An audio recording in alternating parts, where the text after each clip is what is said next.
It was my father's last request to me that I should assist his widow and daughters. He did not know what he was talking of, I dare say. 10 to 1, he was light-headed at the time.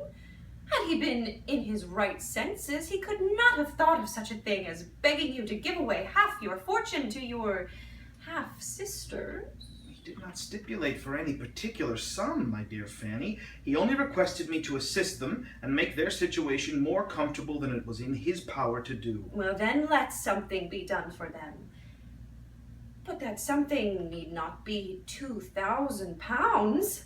Consider that when the money is once parted with, it never can return.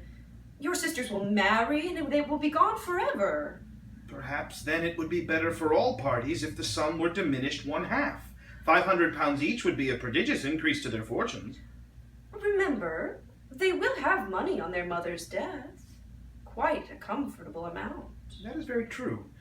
I do not know whether it would be more advisable to do something for their mother while she lives, rather than for them. Something of the annuity kind, I mean. My sisters would feel the good effects of it as well as herself. 100 a year would make them all perfectly comfortable. To be sure, it is better than parting with £1,000 at once. But then, if Mrs. Dashwood should live 15 years, we should be completely taken in. 15 years?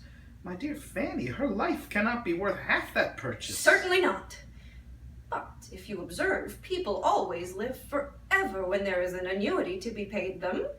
She is very stout and healthy and hardly 40. An annuity is a very serious business. It comes over and over every year, and there is no getting rid of it. And with a yearly allowance, they would only enlarge their style of living. A present of £50 now and then will prevent their ever being distressed for money, and will, I think, be amply discharging my promise to my father. To be sure it will. Indeed, to say the truth, I am convinced within myself that your father had no idea of your giving them any money at all.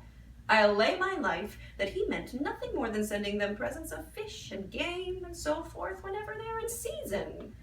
They will have £500 a year amongst them as it is, and what on earth can 3 women want with more than that? Well, they will live so cheap. They will have no carriage, no horses, and hardly any servants. Only conceive how comfortable they will be. I'm sure I cannot imagine how they will spend half of it. They will be much more able to give you something. Upon my word, I believe you are perfectly right.